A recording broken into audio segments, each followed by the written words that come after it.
It all happened a few years ago when I received a letter in the mail from my cousin Atticus.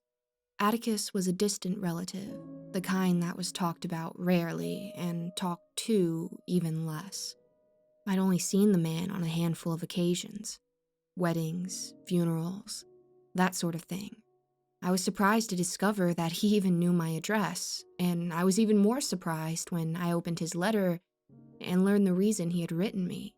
Atticus was inviting me to house sit while he attended some unspecified business out of state. Under normal circumstances, I would have rejected the invitation. I didn't know much about where Atticus lived, besides that it was a particularly rural and distant pocket of Wyoming. And the idea of lodging in the remote home of a distant relative all by myself was, needless to say, unsettling. However, for reasons that don't pertain to this story, I accepted my cousin's invitation. Suffice to say that I found myself in a set of unusual and unfavorable circumstances, and an escape from my normal life was welcome. I flew into Casper, Wyoming a few weeks later. From Casper, it took an hour to drive north towards Casey. I was lucky to find a taxi willing to drive the distance and follow the directions Atticus had pinned in his letter. First, we took the I-25 straight up until we hit the town of Casey. I use the term town lightly here. Casey is little more than a cluster of buildings interrupting the vast nothingness of Wyoming. From Casey, Atticus directed us to turn off on a rural road and follow it west for several miles.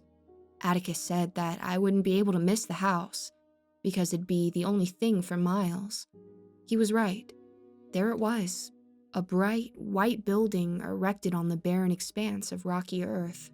The taxi driver deposited me in front of the house and wasted no time in driving off, leaving me all alone in the cloud of dust kicked up from the back wheels of his car. Even though Atticus had assured me that I could use his vehicle, which turned out to be a rusty red truck, for the duration of my stay, I felt suddenly lonely and vulnerable. I immediately questioned my decision and wanted to turn back and fly home. Unfortunately, I was stuck. I'd made a commitment, and I had to stick with it. In retrospect, the decision to favor etiquette over instinct could have cost me my life. Atticus was already absent from the house when I arrived, but I'd been expecting that. I'd also expected to find Silo, the sleepy black dog that spent most of the day hiding away in shadowy corners of the house. Atticus had assured me that Silo was mostly good, but he warned me that the old boy was terribly sick, and that it was on my own best interest not to bother him. He was firm about that. He said that Silo wouldn't bother me as long as I kept to myself and let him be, but if I stuck out so much as a finger or tried to stroke him, the beast in him would come out and there'd be no telling what he'd do to me. Even though I heeded my cousin's warning and avoided the dog, I was grateful for Silo's company. He was the closest thing I had to a friend, mean dog or not. I was glad to have someone else to share the empty house with. Atticus had promised a fridge full of food and plenty of entertainment. This turned out to be a cabinet full of canned tuna and a stack of old Western movies that had been recorded from TV onto VHS tapes. The VHS tapes weren't the only dated detail. There was no Wi-Fi in the house, and the phone signal on my cell phone was non-existent. There was, however, a beige box computer in the den, and when I clicked the monitor on, I discovered that my only connection to the outside world was dial-up internet. I didn't even realize you could still get dial-up internet. The first night passed without incident, but I was still uneasy about being all alone in a strange place.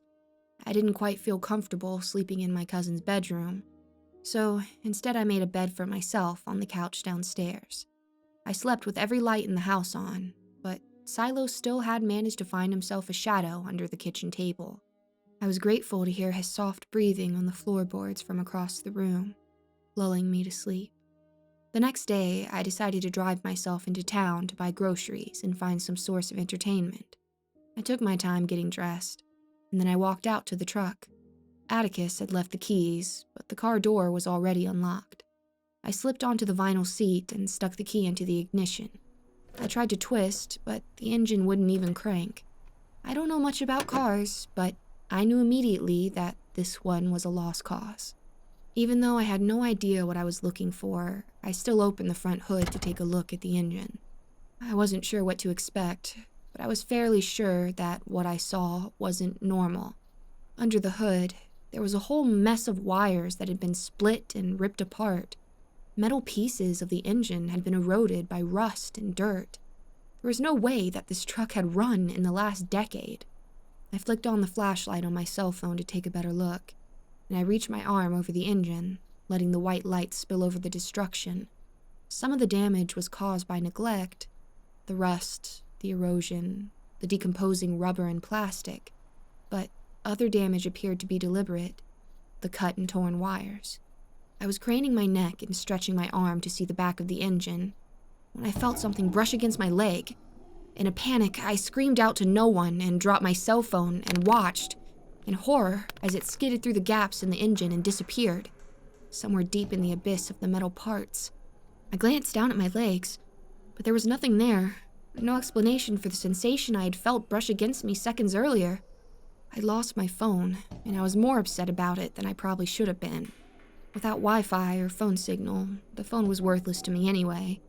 But still, it felt scary losing my only means of contact with the outside world. That night, I slept with the lights on again, and a few times I woke up just to walk over to the landline phone and pick up the receiver. Hearing the comforting hum of a dial tone made me feel a little less alone, a little less disconnected. I was due for a shower, and I decided that the only time I had the courage to take one was when the sun was shining bright through the bathroom windows. So the next morning, I climbed the stairs to the only bathroom in the house. I locked the door behind me, and I stripped off my clothes and twisted the taps to turn on the stream of hot water. I was nearly ready to climb in when I heard a clunk from somewhere inside the house.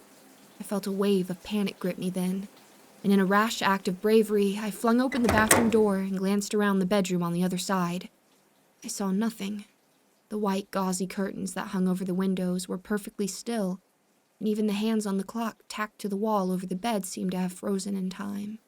I took a deep breath to settle my hammering heart, and then I slipped back into the bathroom. I climbed into the shower and reluctantly pulled the curtain closed behind me. The curtain was clear, but the vinyl was pressed into odd geometric shapes that distorted my view of the bathroom on the other side.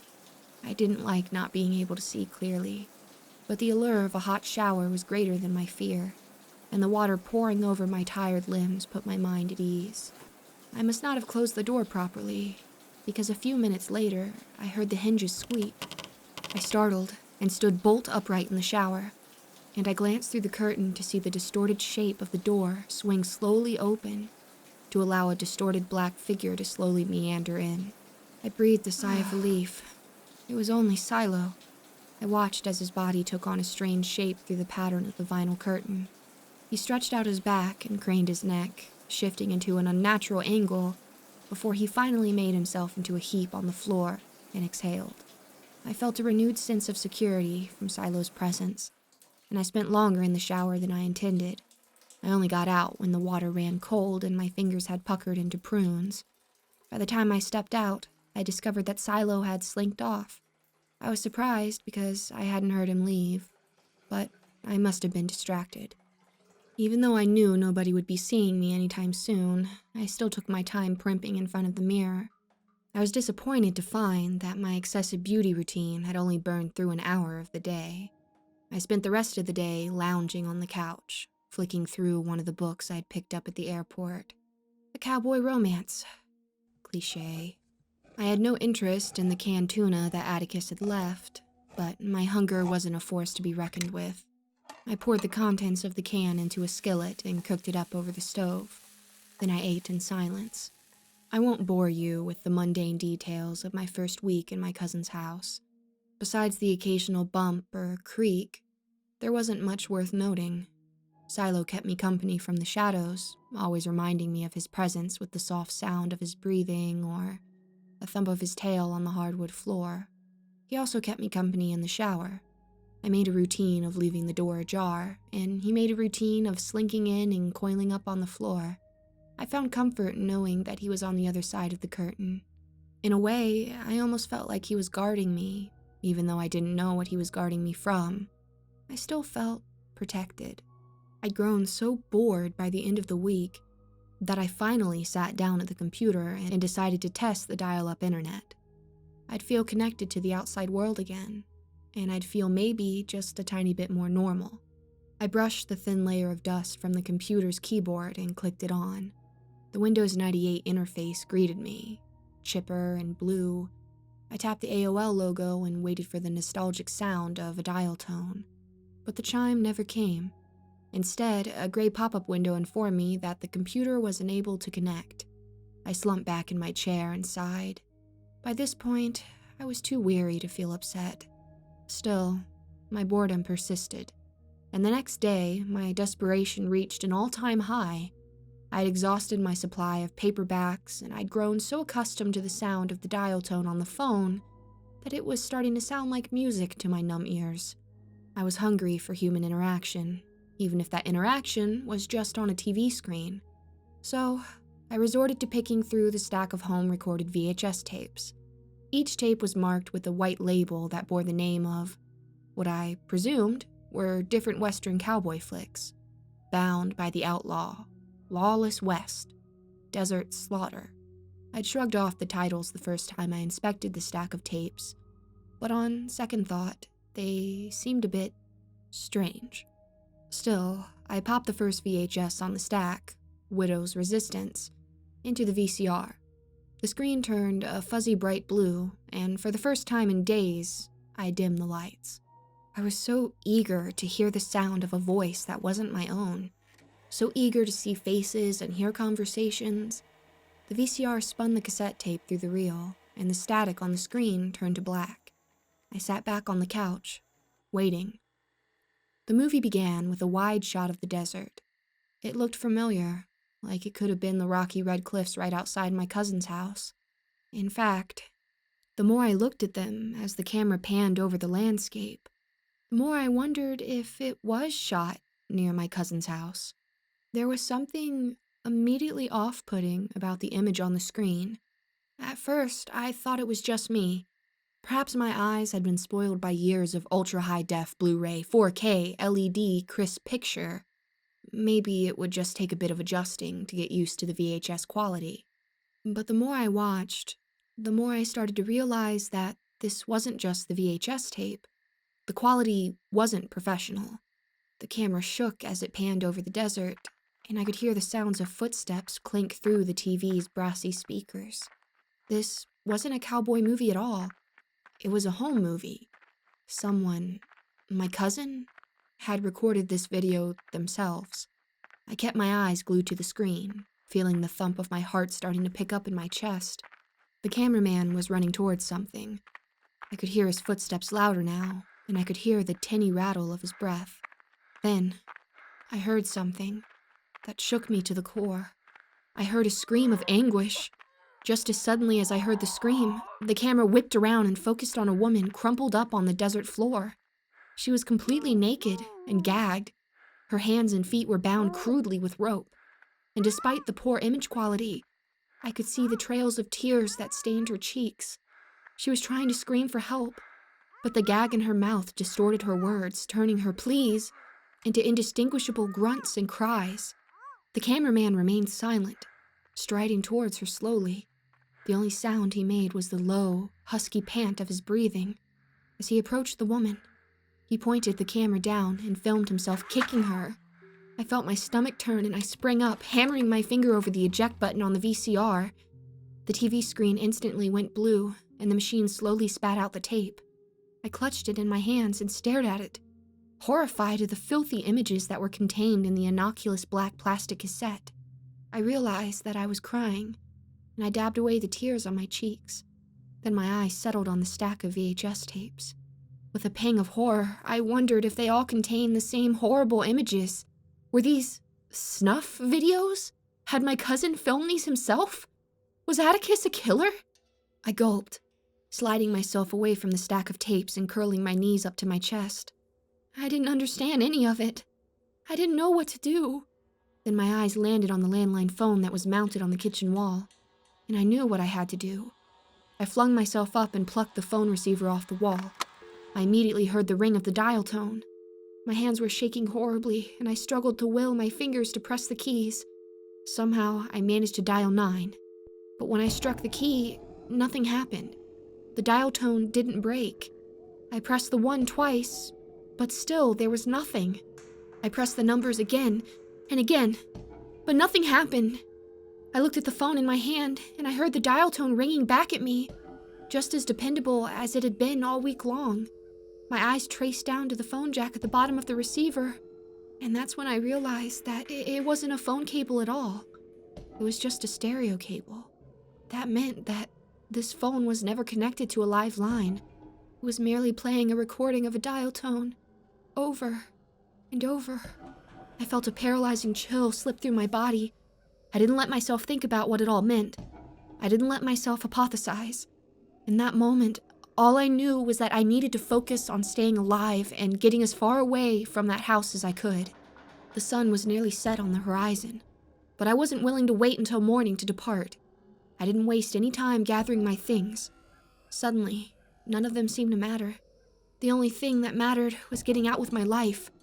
I bolted through the front door and dashed towards the expanse of desert, running in the direction of the road that led back to Casey. Each stride I made kicked up a fresh cloud of rusty red dust from the earth, and my lungs started to throb from the effort of running. Every instinct I had told me not to stop, but my body couldn't keep going. I buckled over with a stitch, and my legs stiffened. I kneeled forward, panting to catch my breath. After several gulps of air, I started to pull myself up, and that's when I saw it. Straight ahead, the rock formation, the jagged cliffs hovering over the landscape. I knew right away why it looked so familiar. This was the exact same set of cliffs that I saw on the VHS tape. That meant... My eyes dusted over the earth, scanning the flat land. My head reeled with understanding, and my stomach turned violently with sick. I was staring at the exact spot where the video had been filmed. I glanced back in the direction of the house. I could see the golden glow of the lights through the windows, and the front door that I had left hanging wide open. I glanced in the opposite direction, the way the road led to town.